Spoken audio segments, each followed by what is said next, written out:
And now part 12 of our thrilling adventure serial, The Curse of the Flying Wombat. Freely adapted for radio from the Peter West bedside book of dirty limericks. There was a young fellow called Cleese who was terribly easy to please. He was...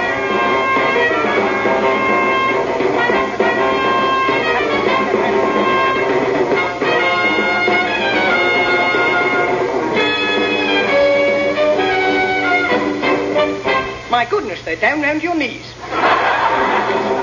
As we rejoin Tim Brown Windsor and his companions, we find them trapped in a holiday camp in the Sahara Desert, being held up by Masha Wilkins. Put him down! He wants them to tell him the hiding place of the green eye of the little yellow dog, and so he herds them under a tree full of exploding coconuts and threatens to shake down the nuts and bolt. And then, of course, Father Christmas. Where does he come in? Down the chimney.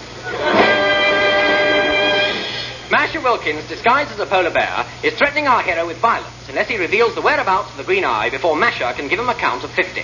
Have you anything a little younger?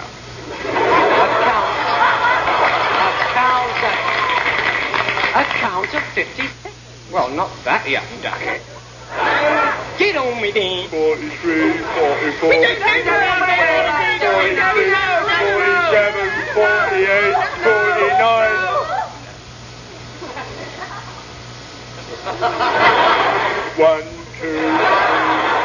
Jimmy, look! There's someone climbing down from the tree. It's Wong, the supply keeper, and his brother, Wong, too. 3, 4, 5. We know you're really Sergeant Wong, the detective. Tell us where to find the green eye. But alas, the green eye is to be found at the... Sergeant Wong, don't die. Oh, yeah, but it's in the script. He's dead. What a pity. He was a man of such courage, such fortitude. 43, 44, 45. But there's no time to lose. To Kathmandu. Wait, give me water. Water. Certainly, Auntie. We'd better all have a drink before we set off. I must admit, I'm quite thirsty, too. 33, 34. And now to Kathmandu. To Kathmandu.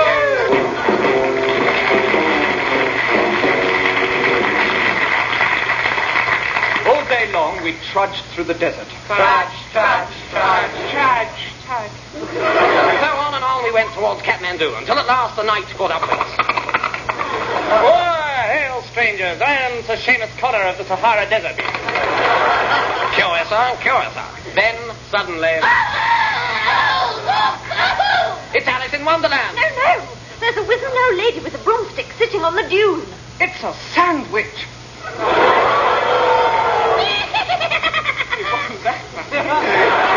Telestrated crone. Which route should we take? Follow this arrow. Ah, an arrow route. That way. Look, she's pointed. All witches wear hats like that.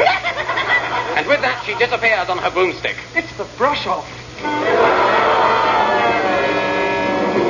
We followed her instruction and reached a forest at the edge of the desert. Then suddenly Captain Cleese caught sight of a light through the trees. Yes, and as I approached, I descried a tiny cottage with a cheerful lantern in the window and a plume of smoke curling upwards from the chimney. Look, Captain Cleese, a tiny cottage with a cheerful lantern in the window and a plume of smoke curling upwards from the chimney. Where?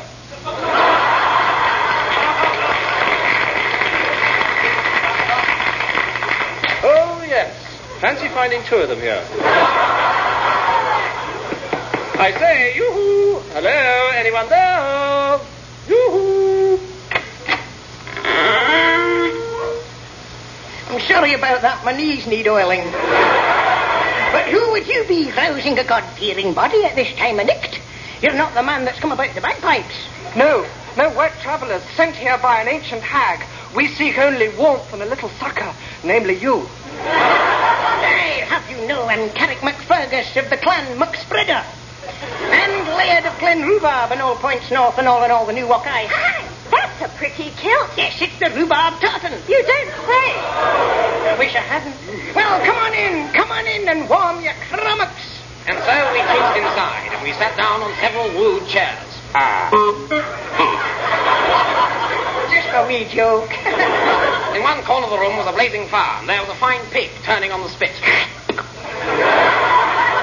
Which soon put the fire out. And in the other corner was a strange machine full of threads and bobbins on which the old man's daughter was weaving her golden tresses. That's the family heirloom. Yeah, well, it's expect you're all starving. Would you care to come in for some cold porridge? Oh, yes, please. Ah, well, you'll have to wait. It's still hot.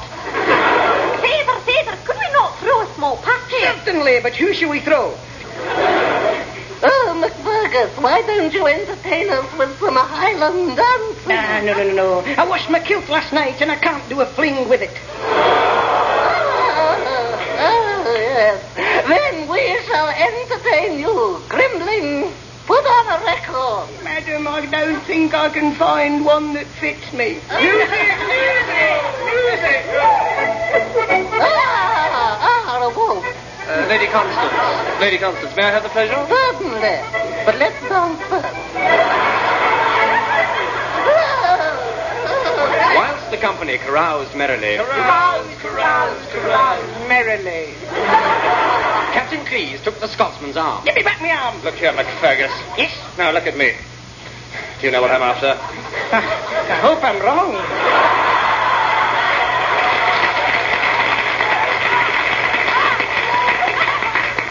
I'm a desperate man. You must be. Do you know anything of the green eye of the little yellow dog? Oh, I, No, It was his next words that told me he was lying. I'm lying. I don't believe you. It's the truth. I swear it's on my kilt. All right, let it drop for the moment.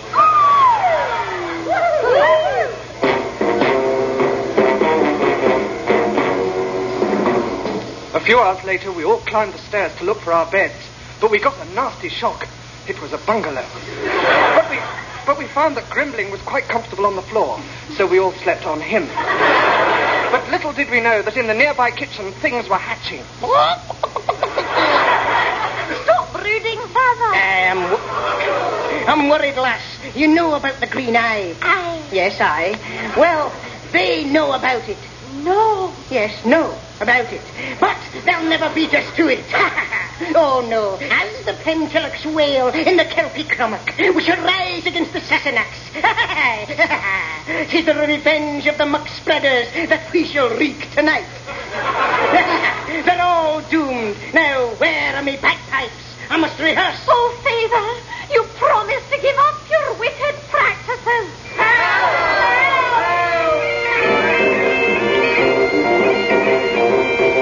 Young Brown Windsor and his companions escaped this hideous death by bagpipes. I think they can by bagpipes. Will they win the race for the green eye of the little yellow dog by bagpipes? Buy bagpipes, only 3 and 6 a pound. Don't miss next week's exciting last and final installment of The Curse of the Flying Wombat, where our heroes fall foul of the law of the jungle, which is just like our script. Which law's that? The unwritten one. Unwritten 2, unwritten 3, unwritten...